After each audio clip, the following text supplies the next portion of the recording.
Bismillahirrahmanirrahim. Assalamualaikum warahmatullahi wabarakatuh. Kuliah pelajaran 2 Teori Perdagangan Klasik. Kuliah untuk pelajaran ini dibahagikan kepada 3. Ini merupakan kuliah pertama, kuliah pelajaran 2A. Sebelum saya teruskan, ingin saya ingatkan pelajar tentang dua perkara. Pertama, semua bahan pembelajaran untuk kursus ini telah dan akan dimuat naik ke portal. Bagi mereka yang belum membuat lawatan, sila buat lawatan kerana kejayaan anda bergantung kepada bahan-bahan yang dimuat naikkan. Bahan pembelajaran ialah dalam bentuk pelajaran ataupun teks ataupun modul. Saya nasihatkan pelajar supaya abaikan bahan pembelajaran yang dikirim kepada pelajar dan digantikan dengan bahan-bahan yang saya muat naik di portal. Berasaskan pelajaran, saya telah sediakan PowerPoints, dan berasaskan PowerPoints, saya telah sediakan kuliah. PowerPoints sememangnya amat berguna sebab anda boleh ikuti perkembangan ilmu seolah-olah anda sedang membaca, terutama sekali apabila kita menggunakan rajah. Saya juga sediakan tugasan untuk setiap pelajaran. Jadi kursus ini mempunyai banyak pelajaran, banyak tugasan. Oleh yang demikian,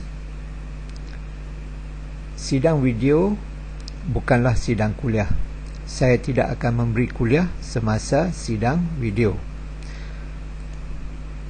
Kuliah tidak diberi semasa kursus intensif. Kita ada perjumpaan sidang video, kita ada perjumpaan semasa kursus intensif, dan bagi setiap perjumpaan, saya tidak akan berdiri di hadapan pelajar untuk memberi kuliah. Apa yang akan saya lakukan ialah mengedar more soalan untuk pelajar menjawab.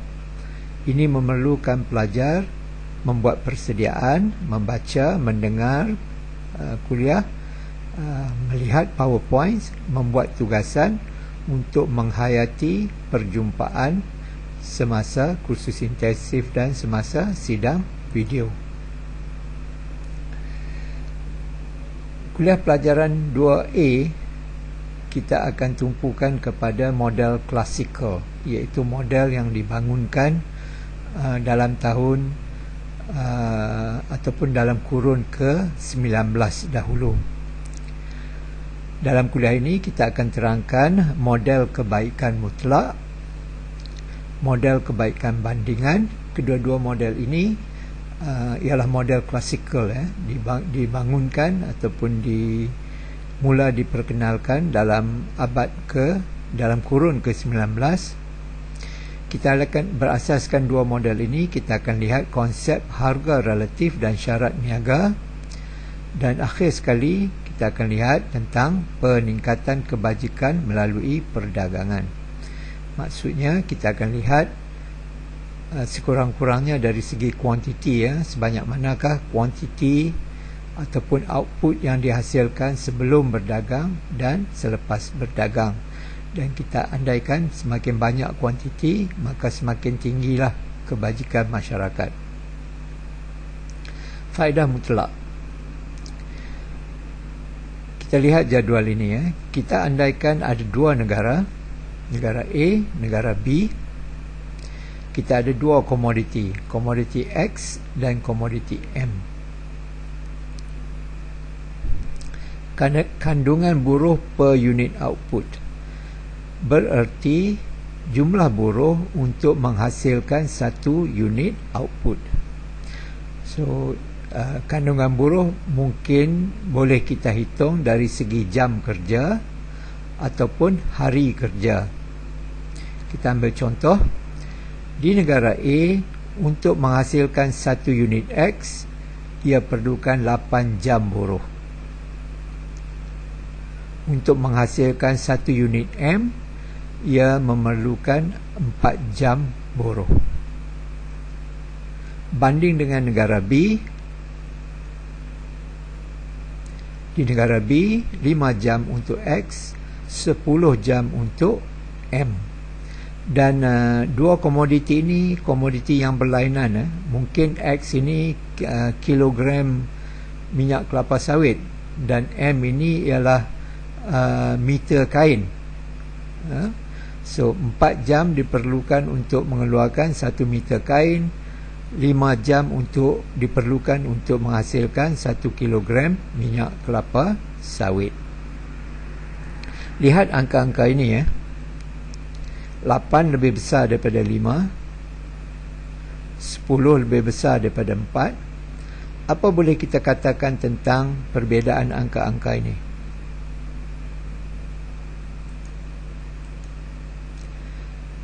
B mempunyai kebaikan mutlak dalam X. B lebih cekap daripada A dalam mengeluarkan barangan X. Sebabnya B memerlukan jumlah jam buruh yang lebih kecil berbanding dengan apa yang diperlukan oleh negara B. Negara A 5 lebih kecil daripada 8. A mempunyai kebaikan mutlak dalam pengeluaran komoditi M. A lebih cekap dalam mengeluarkan komoditi M kerana A memerlukan 4 jam sahaja, manakala B memerlukan 10 jam. Jadi berasaskan contoh ini, kita boleh katakan sesuatu tentang arah aliran perdagangan. Ini akan kita lihat dalam slide berikutnya. Tetapi mungkin pelajar ingin mempertimbangkan soalan ini. Katakanlah A mempunyai 2000 jam buruh dan B mempunyai 3000 jam buruh. Sebelum berdagang, negara A memperuntukkan 40% daripada 2000 ini untuk mengeluarkan X. Yang bakinya digunakan untuk mengeluarkan M. Sebelum berdagang, negara B kita andaikan juga memperuntukkan 40% buruh digunakan di sektor M dan bakinya digunakan di sektor X. Kita boleh guna sebarang contoh, sebarang saiz jam buruh dan bagaimana agihan ini dibuat. Tak semestinya 40. Kita boleh guna apa-apa contoh. Jadi soalannya, diberi agihan seperti ini dan diberi saiz buruh 2000 untuk B, 2000 untuk A dan 3000 untuk B. Berapakah output X dan berapakah output M di dunia? Ini berarti kita mesti jumlahkan output X yang dihasilkan oleh A dan B, output M yang dihasilkan oleh A dan B. Angka-angka yang sama yang disebutkan tadi, dan kita telah tunjukkan bahawa B cekap di dalam X, A cekap di dalam pengeluaran M. Di negara A, kita lihat bagaimana komoditi ditukar di dalam negara sebelum berdagang. Di negara A, harga ataupun kadar tukar barang ialah 1X dengan 2M. Ataupun dengan kata lain, 1X boleh beli 2M. Cuba lihat di sini ya. Lihat negara A sahaja. A perlukan 8 jam mengeluarkan X. A perlukan 4 jam untuk mengeluarkan M. 4 jam, 8 jam. Jadi sudah tentu 1X boleh beli 2M.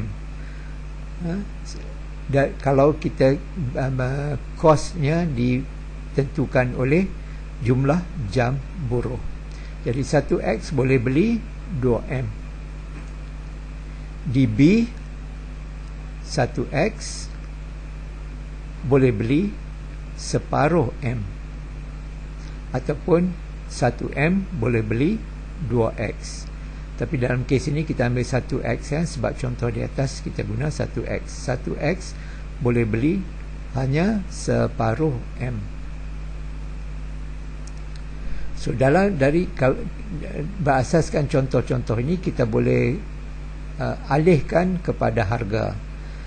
Berasaskan contoh di atas, kita boleh kata bahawa harga X, harga relatif X, satu harga berbanding dengan harga yang lain, ini dinamakan harga relatif. Harga X relatif kepada harga M di negara A ialah 2. Maknanya dia harga X ialah 2 kali ganda daripada harga M. Di negara B, harga X ialah separuh. Harga relatif X ialah separuh. Harga X ialah separuh daripada harga M.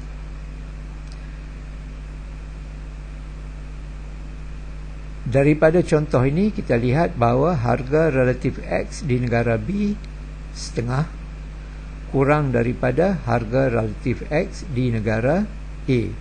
Yang ini A ya, maaf ya. Ini bukan B ya, ini ialah A. Kita perlu perbetulkan di sini ya. Harga relatif X di negara B setengah harga relatif X di negara A ialah 2. Dengan ini kita boleh rumuskan bahawa B mempunyai kebaikan bandingan dalam pengeluaran X. Kita lihat the other way round ya. Tadi kita lihat harga relatif X, sekarang kita lihat harga relatif M. Di negara A, harga atau kadar tukar barang ialah 1M boleh beli setengah X. Di negara B, harga atau kadar tukar ialah 1M boleh beli 2X. Kita bandingkan harga, kita bandingkan harga relatif. Kita bandingkan harga relatif. Harga relatif M di negara A setengah harga relatif M di negara B ialah 2. Setengah kurang daripada 2. Ini berarti A mempunyai kebaikan bandingan dalam pengeluaran M. Apa yang kita tunjukkan tadi ialah untuk menentukan arah aliran perdagangan, untuk menentukan negara mempunyai kebaikan bandingan dalam komoditi yang mana, kita gunakan harga relatif. Dalam kes ini kita gunakan harga relatif X. Kita telah tunjukkan bahawa B mempunyai kebaikan bandingan di dalam pengeluaran X. A mempunyai kebaikan bandingan dalam pengeluaran komoditi M.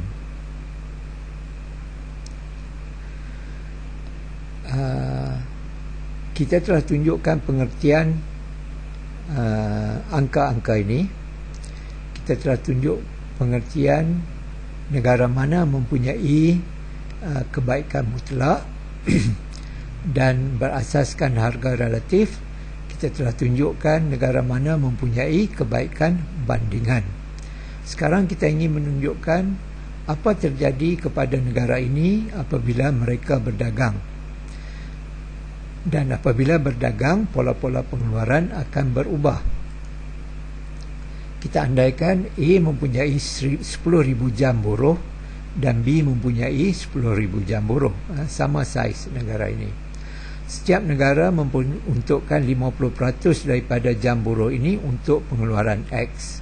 Ini berarti yang bakinya, yang 50% diperuntukkan untuk M. Kita cuba hitung saiz output sebelum berdagang, tanpa perdagangan.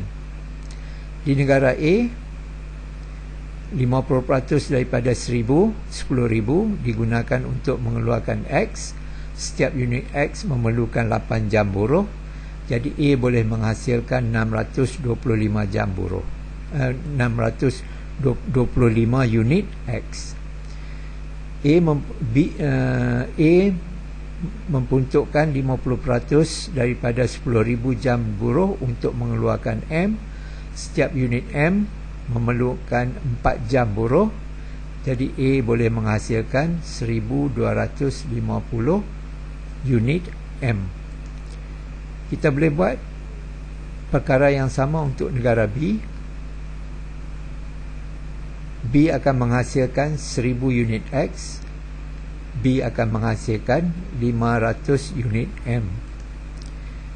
Jadi tanpa perdagangan, output X dan M di dunia ialah 1625X. Kita jumlahkan ini dan kita jumlahkan ini untuk mendapat saiz M sebesar ini.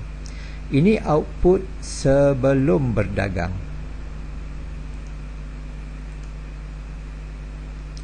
Kita telah tunjukkan berasaskan angka-angka tadi, harga relatif M di negara A kurang daripada harga relatif M di negara B.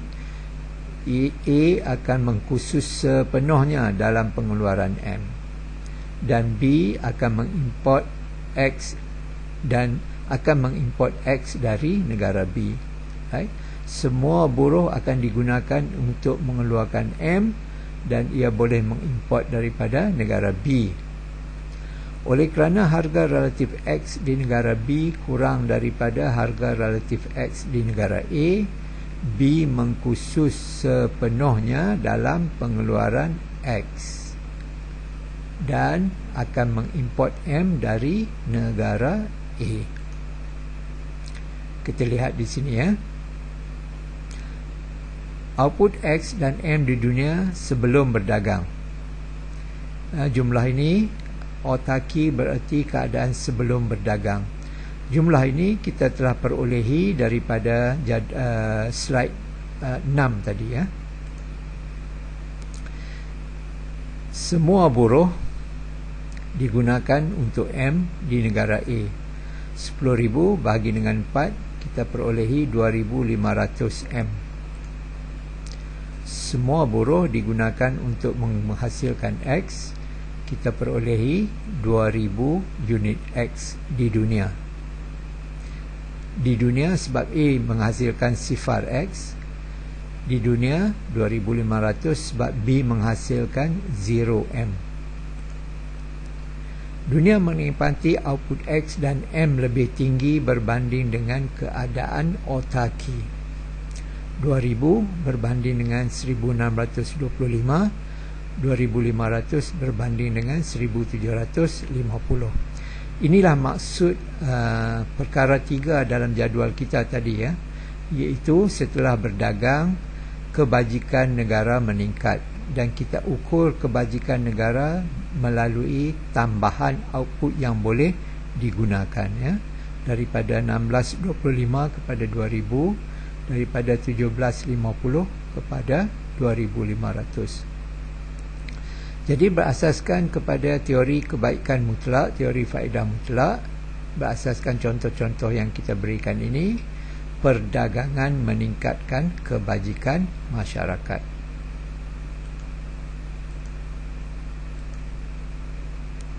Kita lihat faedah bandingan pula ya. Kita ambil contoh ini. 3, 9, apa artinya? Di negara A, ia perlukan 3 jam buruh untuk mengeluarkan X, 1 unit X, 9 jam buruh untuk mengeluarkan 1 unit M. Di negara B, ia perlukan 9 untuk X, 18 jam untuk M.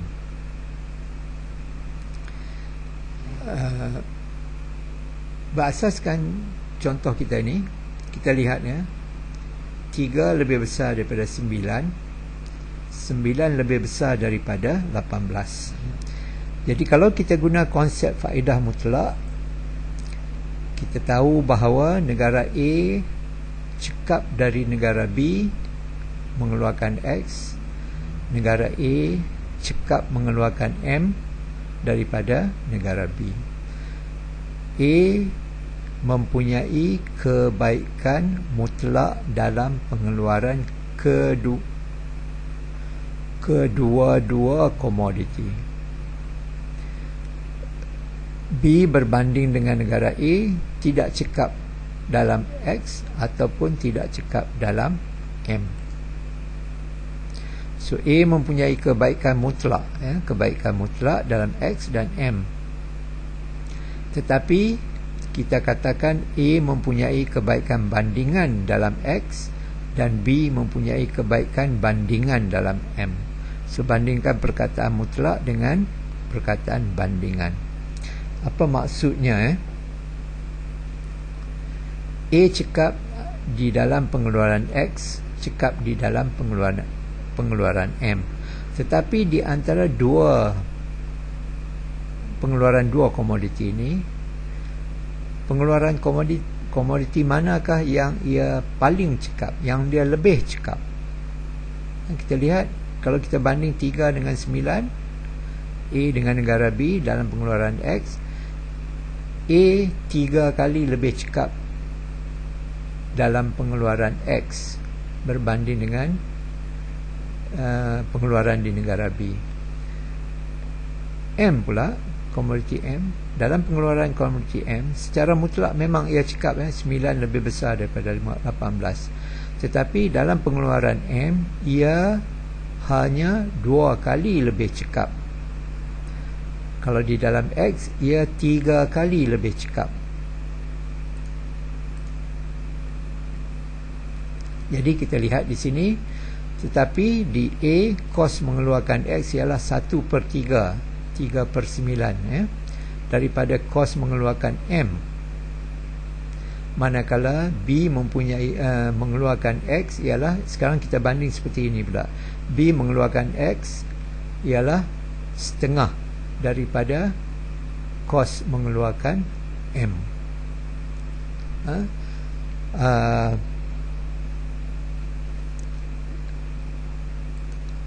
Kita lihat sini. Atau di A kos mengeluarkan M ialah 3. 9 bahagi 3 kali ganda daripada kos mengeluarkan X.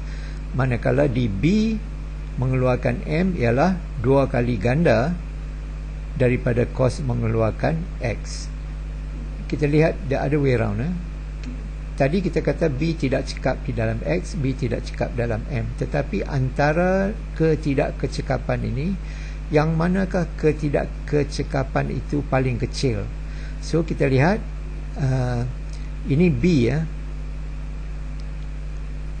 bukan A Nanti saya betulkan dalam nota nanti Di B mengeluarkan M, atau di A kos mengeluarkan M ialah, ini pun salah ini saya akan betulkan.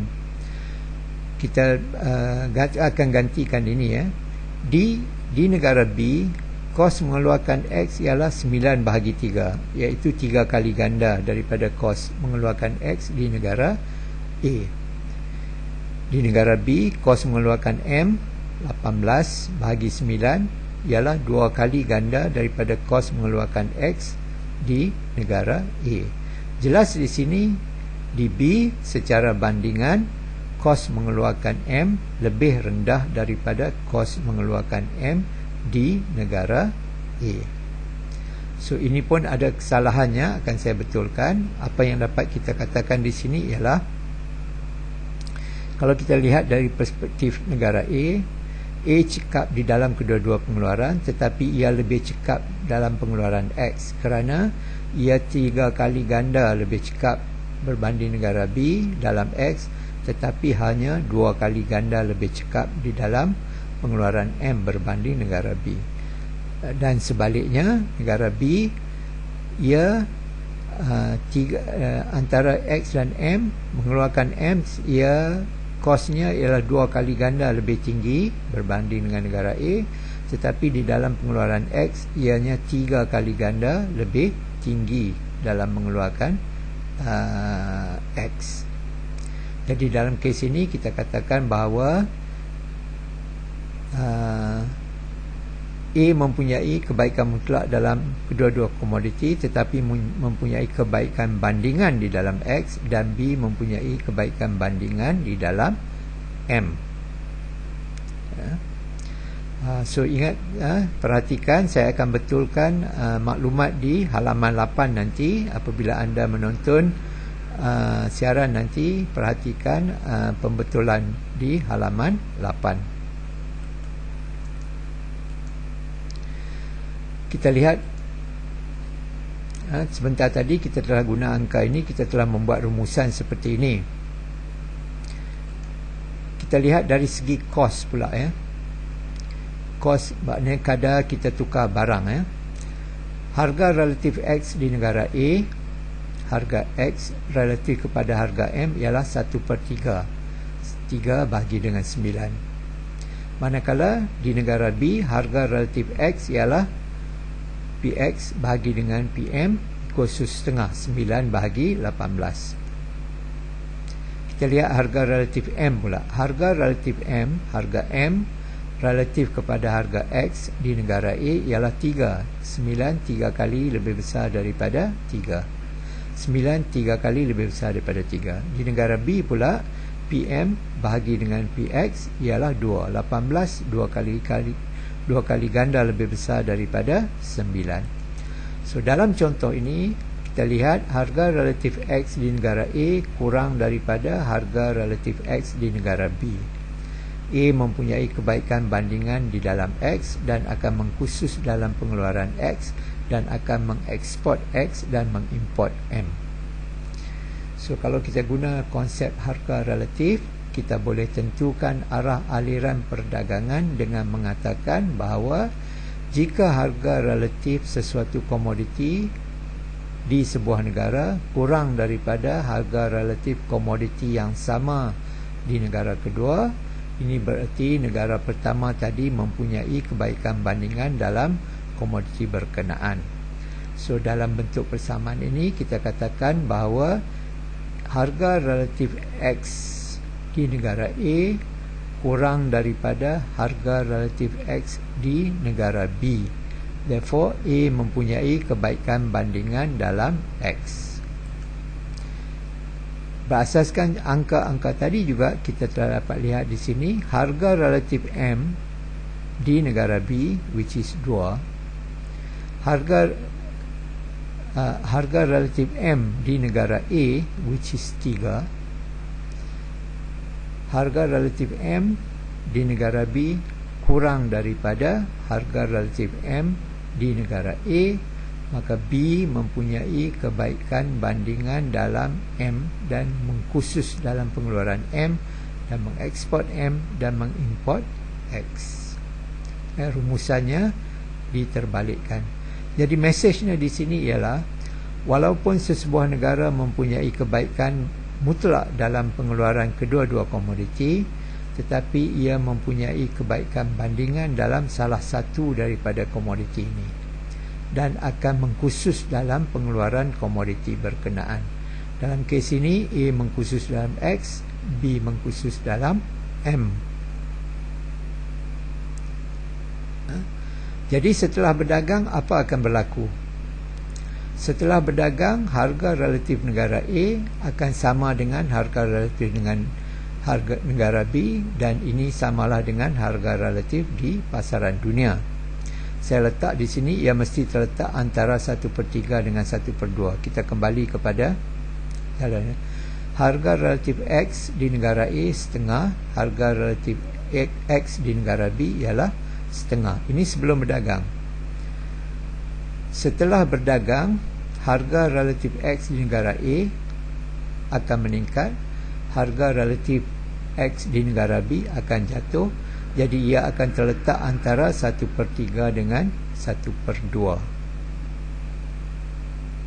Mungkin 50% mungkin I don't know 1/3 33% antara antara 1/3 dengan 1/2. Setelah berdagang, harga relatif M di negara A akan terletak antara 2 dan 3. Dan harga relatif ini mestilah sama bagi kedua-dua negara. Setelah berdagang, harga relatif mestilah sama. So kita kembali kepada contoh tadi. Sebelum berdagang, harga relatif M di negara A 3, harga relatif M di negara ini pun ada kesalahannya, iaitu ini B ya. Harga relatif harga relatif M di negara A ialah 3, harga relatif M di negara B ialah 2. Setelah berdagang, harga relatif di negara A akan sama dengan harga relatif di negara B. Ingat, negara B 2, negara A 3. Jadi harga ini mestilah terletak antara 2 dengan 3, mungkin 2,5. Kalau 2,5 ini bererti setelah berdagang harga relatif M di negara A telah jatuh daripada 3 ke 2,5, manakala harga relatif M di negara B telah meningkat daripada 2 kepada 2,5. So setelah berdagang, harga relatif komoditi yang dieksport akan meningkat di negara berkenaan. Jadi dengan berdagang kedua-dua negara akan menikmati kebajikan yang lebih tinggi, dan ini akan kita tunjukkan dalam kuliah 2B nanti. So saya ingatkan pelajar bahawa sekiranya anda telah download bahan pembelajaran ini, anda mungkin perlu download sekali lagi ya, kerana saya terpaksa membuat pembetulan kepada tanda-tanda tadi ya. So bagi mereka yang muat turun bahan ini sebelum 16 September, anda perlu muat turun sekali lagi ya, kerana ada pembetulan. Tetapi bagi mereka yang memuat turun bahan ini selepas tarikh ini, selepas 16 September, tidak perlu membuat apa-apa, tidak perlu download kali kedua ya. Tetapi rakaman ini saya tidak ubah ya.